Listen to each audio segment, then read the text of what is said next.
اعوذ باللہ من الشیطان الرجیم بسم اللہ الرحمن الرحیم. ڈیئر اسٹوڈنٹس السلام علیکم. دس از کامران ربانی. آج کا ہمارا پہلا lecture second year class computer science. آج کا ہمارا جو ٹاپک ہے وہ ہے لوکل ویریبل اور گلوبل ویریبل، یعنی what is global variable and local variable. تو اس کو اس طریقے سے بھی دیکھا جا سکتا ہے کہ گلوبل ویریبل کا سکوپ کیا ہے اور لوکل ویریبل کا کیا سکوپ ہے. تو میں ایک چھوٹی سی ایگزامپل کے ذریعے آپ کو یہاں پر لوکل ویریبل اور گلوبل ویریبل کے بارے میں بتاؤں گا. جس طرح کہ آپ کو پتا ہے کہ ہم فنکشنز پڑھ رہے ہیں سی لینگویج کے اندر، تو ان فنکشنز کے اندر گلوبل ویریبل اور لوکل ویریبل کا استعمال ہوتا ہے. تو میں آپ کو بتاؤں گا کہ ہمارا جو فنکشن ہوتا ہے، جو ہمارا پروگرام ہوتا ہے، اس میں لوکل ویریبل کہاں پر استعمال ہوتا ہے اور گلوبل ویریبل کا کہاں پر استعمال ہوتا ہے. تو سب سے پہلے میں اپنی ایگزامپل سے سٹارٹ کروں گا، جس میں ہمارے پاس پہلی فائل ہے #include_stdio.h. جس طرح کہ آپ کو اسٹوڈنٹس پتا ہے کہ یہ وہ فائل ہوتی ہے جو ہماری اسٹینڈرڈ ان پٹ آؤٹ پٹ فائل، یعنی جو فائل ان پٹ ہونی ہوتی ہے یا آؤٹ پٹ ہونی ہوتی ہے، اس کے لیے یہ لائبریری فائل کے طور پر استعمال ہوتی ہے. اس کے بعد یہاں پر میں نے ایک ویریبل لیا انٹیجر اے آگے لکھا سیمی کولن. اب یہ ہمارے پاس جو ایک ویریبل ہے، اس ویریبل کو میں یہ کہوں گا کہ یہ ہمارے پاس وہ ویریبل ہے جو کہ ایز اے گلوبل ویریبل لیا گیا ہے. یعنی یہ ہمارے پاس ایک گلوبل ویریبل ہے جو کہ مین فنکشن سے پہلے لیا گیا ہے. اس کے بعد ہمارے پاس مین فنکشن ہے اور اس کے بعد ڈیلیمیٹرز، یعنی اوپننگ ڈیلیمیٹرز، اوپننگ بریسز بھی انہیں کہا جاتا ہے. اور اس کے بعد یہاں پر ایک میں نے اور ویریبل ڈکلیئر کروایا integer be.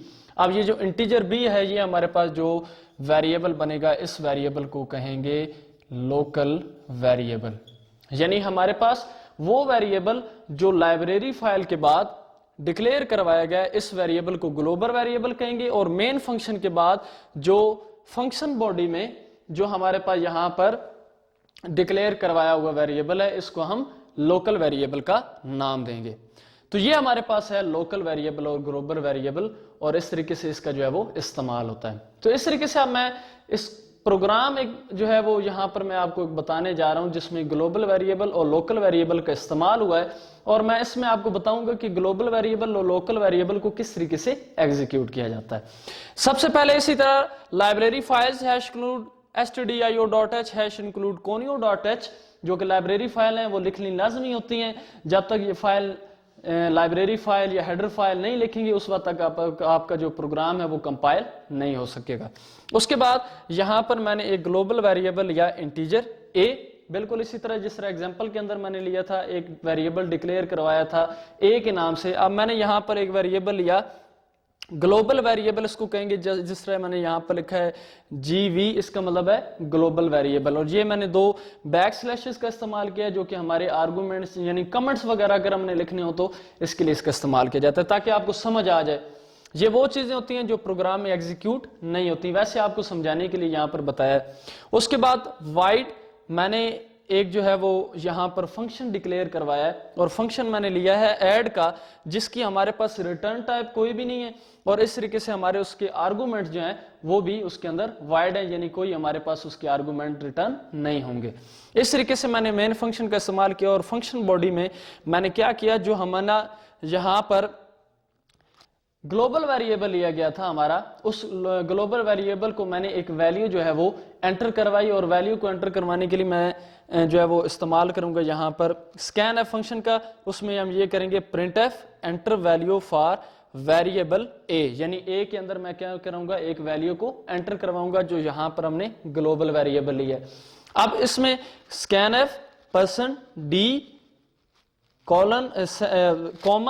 address of a، یعنی ہمارا کیا ہوگا، یہاں پر جو a ویریبل اوپر ڈکلیئر کروایا تھا، اس کی یہاں پر ہم نے کیا کر دی، ایک ویلیو جو ہے وہ ان پٹ کروا دی. اس کے بعد میں نے یہاں پر کیا کیا، فنکشن کو کال کروایا جو کہ یہاں پر میں نے ڈکلیئر کروایا تھا ایڈ کے نام سے. تو جب یہ ہمارا ایڈ کا جو فنکشن ہے وہ جب کال ہوگا، یعنی فنکشن کالنگ ہوگی، تو ہمارے پاس کیونکہ ریٹرن ٹائپ بھی کوئی نہیں ہے، اس طریقے سے آرگومنٹ بھی کوئی نہیں ہے، تو جسٹ یہ کیا ہوگا، ایک ویلیو کو صرف انٹر ہی کروائے گا، کوئی ویلیو ابھی ڈسپلے نہیں ہوگی.